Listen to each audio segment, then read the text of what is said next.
আমাদেরকে যদি সুযোগ দেওয়া হয়, আমাদেরকে যদি সমাজের সমস্ত স্তরে আমাদের যোগ্যতা অনুযায়ী সুযোগ দেওয়া হয়, এদেশে আর দুদক লাগবে না, এদেশে আর দুদক লাগবে না, এদেশে আর মাদক আসক্ত নিরাময় কেন্দ্র লাগবে না। আমি বলি এদেশে আর পুলিশও লাগবে না, আমি বলি এদেশে আর কারাগার লাগবে না। যদি আমাদেরকে সুযোগ দেওয়া হয়, এদেশে আর কোনো অপরাধী থাকবে না। যদি আমাদেরকে সুযোগ দেওয়া হয়, আমরা 113 জন মানুষ যারা শেষ পর্যন্ত দুদকের মামলা আক্রান্ত হয়েছি। সর্বপ্রথম দুদকের মামলা যিনি 1 নম্বর নাম আল্লামা নুরুল ইসলাম অলিপুরি, তার ঘর এখনো সাইডওয়াল এবং টিনের যিনি দুদকের মামলার 1 নম্বর আসামি। আমিও দুদকের মামলার আসামি।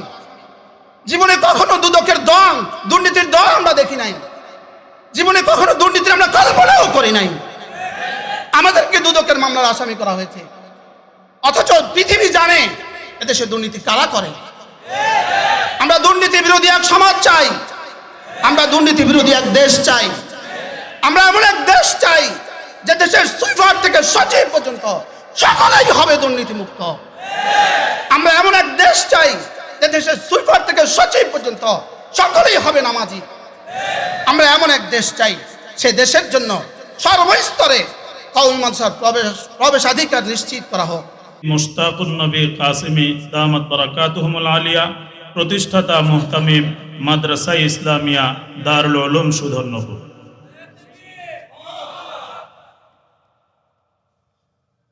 আসসালামু আলাইকুম ওয়া রাহমাতুল্লাহি ওয়া বারাকাতুহু।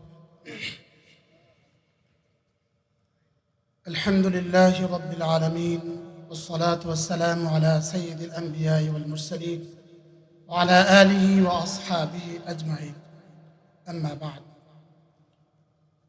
আজকে জাতীয় উলামা মাশায়েখ আইম্মা পরিষদ কর্তৃক আয়োজিত আজকের এই কওমি সনদের মূল্যায়ন ও বাস্তবায়ন পদ্ধতি এর দাবিতে আমার মনে হয় এটাই বাংলাদেশে প্রথম সেমিনার। ইতিপূর্বে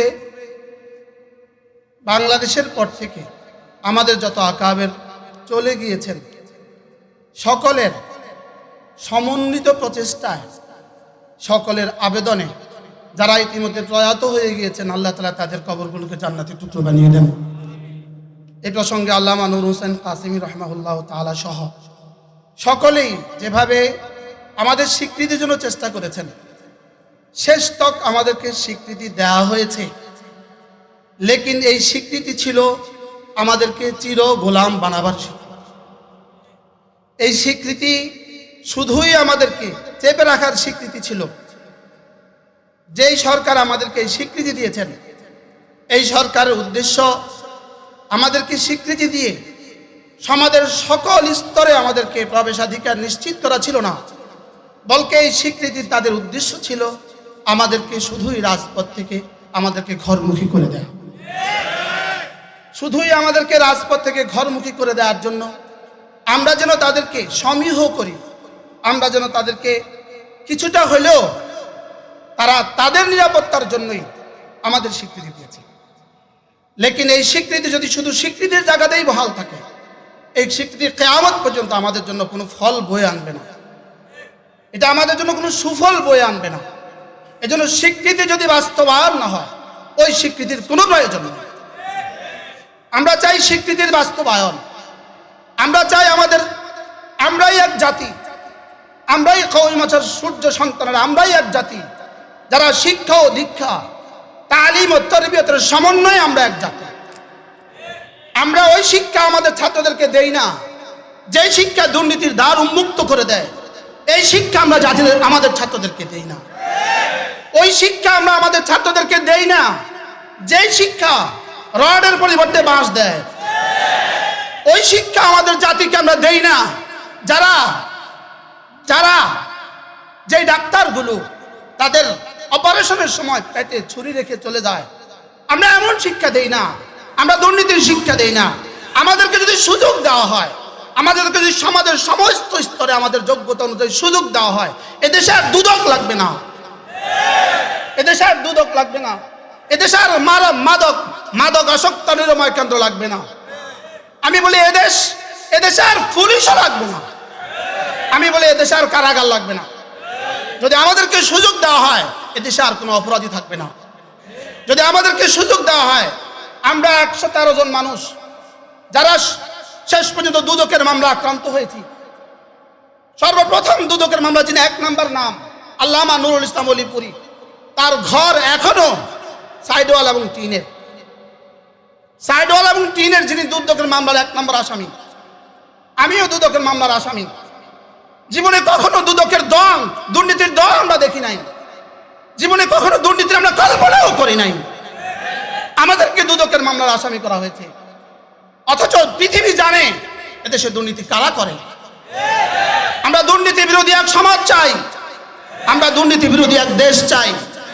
আমরা এমন এক দেশ চাই যে দেশের সুইপার থেকে সচিব পর্যন্ত সকলেই হবে দুর্নীতি মুক্ত।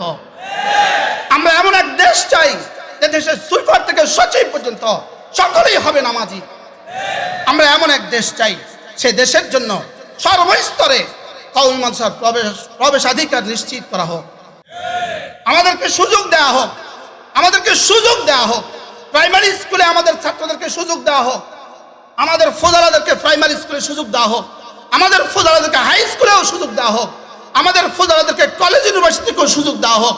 বাংলাদেশের প্রতিটা সরকারি ইউনিভার্সিটিতে আমাদের ফাজলদেরকে, আমাদের ফারেকদেরকে প্রতিটা ইউনিভার্সিটিতে ভর্তির সুযোগ দেওয়া হোক, মাস্টার্স পুনঃ করার সুযোগ দেওয়া হোক। আমাদের প্রতিটা ইউনিভার্সিটিতে বাংলাদেশের কওমি মাদ্রাসার ফাজলদেরকে পিএইচডি করার সুযোগ দেওয়া হোক। এই হলো আমাদের প্রাণের দাবি।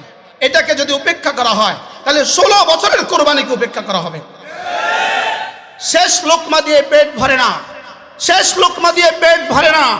শুধু জুলাইয়ের আন্দোলন দিয়ে ফ্যাসিস্ট চিরতরে পতন হয় নাই। 16 বছরের ওলামাদের কোরবানি দিয়ে ফ্যাসিস্ট সরকার পতন হয়েছে। প্রথম লোকমা সহ শেষ লোকমার যেমন অবদান, শেষ লোকমার যেমন অবদান, প্রথম লোকমার ঠিক তেমন অবদান। 16 বছরে আমরা সবচেয়ে বেশি নির্যাতিত হয়েছি, আমরা সবচেয়ে বেশি নিগৃহীত হয়েছি, আমরা সবচেয়ে বেশি জুলুমের শিকার হয়েছি। ওলামায়ে উম্মত কি পরিমাণ খুন দিয়েছে, সে খুন যদি জমা করা হতো মেঘনা লাল হয়ে যেত। আমরা নাগরিক কি পরিমাণ নির্যাতনের শিকার হয়েছি, আল্লামা মামুনুল হক সহ ওলামায়ে উম্মত কি পরিমাণ নির্যাতনের শিকার হয়েছে। লেকিন আমরা এখনো বৈষম্যের শিকার হয়ে আছি। আমরা দেখেছি এবারের ত্রাণ বিতরণে শাহ আহমদুল্লাহ কি করেছেন, আমরা দেখেছি ইয়াকুব কি করেছেন, আমরা দেখেছি ওলামায়ে উম্মত কি করেছেন। কিন্তু তাদের বক্তব্যে মাদ্রাসার শিক্ষার্থী এবং মাদ্রাসার শিক্ষকদের ব্যাপারে কোনো বক্তব্য কারোর মুখে আসে না। কেন আমরা বৈষম্য শিকার হলাম? এজন্য আমরা আমাদের প্রাণের দাবি, আজ থেকে আমরা নতুন আওয়াজ তুলব।